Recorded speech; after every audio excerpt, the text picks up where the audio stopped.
Welcome to the Vital PBX Quick Start Guide presented by Voxtelesys.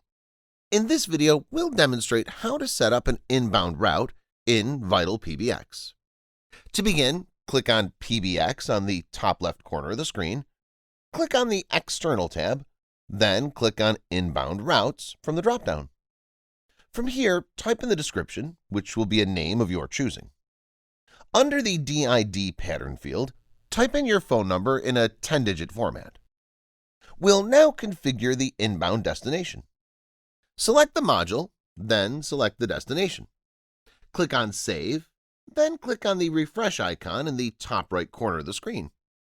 Congratulations! You've successfully set up an inbound route in Vital PBX. Check back for more videos on Vital PBX as well as other helpful guides.